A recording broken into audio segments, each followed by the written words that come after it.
prestige, and success. It's another dazzling lifestyles of the rich and famous. Take a drive down River Oaks Boulevard and just take a gander at how the other half live. Look at this place, just a few blocks from the country club, 1708 River Oaks Boulevard. The big gates open, leading to the long driveways. And this, it's the palatial estate. It's only fitting that on the most prestigious street in the great city of Houston, you should find one of the country's most exceptional homes. Modeled after a 17th century hotel in Paris, France, just a smidge over 15,000 square feet inside. Some folks may like the fancy chandeliers, but I'm particularly fond of that indoor swimming pool and the fake blue sky. This place used to be owned by an oil man who went bust. Wonder who owns it now? Harris County Courthouse records show the place was sold to a company called VGRP Holdings LLC in March of 2019.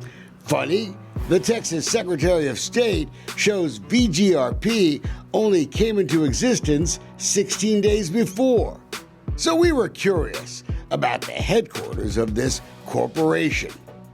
Here it is, an address in Spring, north of Houston. Boy, I bet it must be fancy too, owning that big River Oaks mansion and all. Are those corporate records in the front bay window of the place? Or someone's laundry? I guess the corporate owners don't want to come to the door. The owner of this house turns out to be a real estate agent who says he ran VGRP for what turns out to be a few hot seconds. The LLC had nothing in it. There was nothing there. We'd never had any asset. Kind of makes you wonder how the corporation VGRP could have afforded this, the nearly $10 million price tag on that River Oaks mansion. Property taxes alone, $232,000 a year. There's another piece of prime River Oaks property we want to tell you about. Nearly 135,000 square feet of land valued at $4.4 million on Inverness. Lots of mansions around there too. On paper, it's owned by a company called Meandering Bend LLC. The sole manager of that company is another company, BDFI, registered in New York to underwrite and fund loans secured by real estate. Want to meet the person listed as the manager of the place? I'm calling you because you are listed as the manager of a company called BDFI.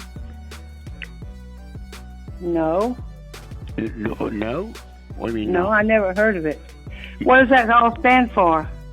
72-year-old Carolyn Nash, a cancer survivor, a hairdresser who took a part-time receptionist job 3 days a week for $1,200 a month in the Galleria. I obviously did not know what I was signing, and if he made me manager of some company, then he never told me. She's talking about Ali Choudhri, the controversial real estate developer accused of fraud in a growing number of lawsuits. Well, it scares me. It makes me nervous. I'm 72 years old, and, you know, that's scary for an old lady. I don't know what the hell to do. Guess what? Choudhry's also the guy who lives at 1708 River Oaks.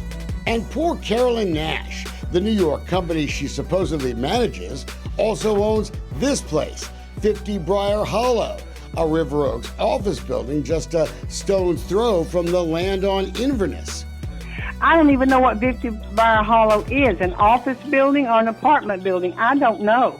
The tenants at Briar Hollow won't like this news. We found out the place doesn't even have an occupancy permit. Oops. Quoting, a certificate of occupancy must be obtained before a commercial building may be occupied. It's not the only building linked to Ali Choudhri that doesn't have a proper permit. We found out 1001 West Loop South, another big office building, doesn't have one either. That's the headquarters for Choudhry's company, Jedall. Would you ever do business with him again? No, sorry, we'll never. Houston real estate developer George Lee was the latest to speak out against Choudhry, claiming he owed him $3.5 million.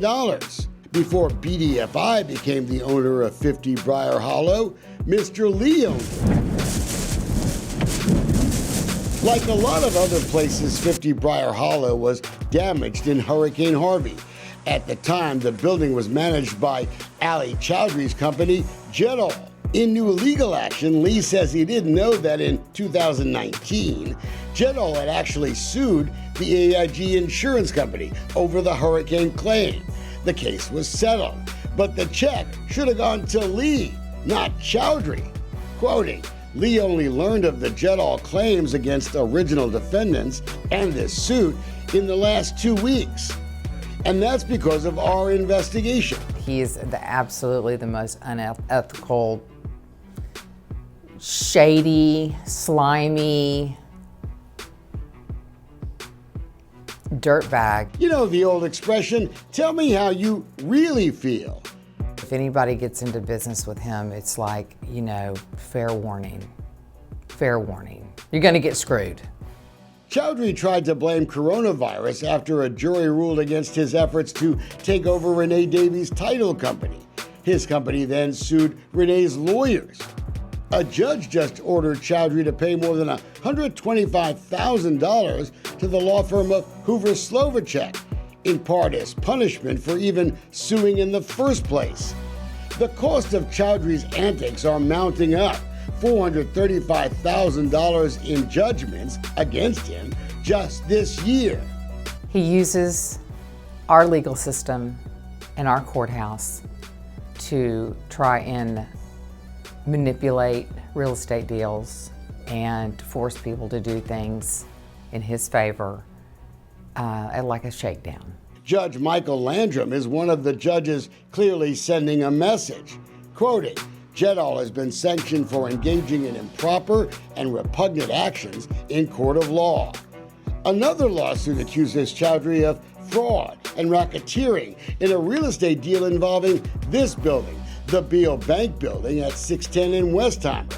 Quoting, the fraudsters have engaged in similar fraudulent schemes to acquire real property. We don't know how Ali Choudhri paid for the house on River Oaks Boulevard, but he lives with his mom, Shanaz. At last report, the IRS is after her for up to $7 million. Oh, what a tangled web we weave.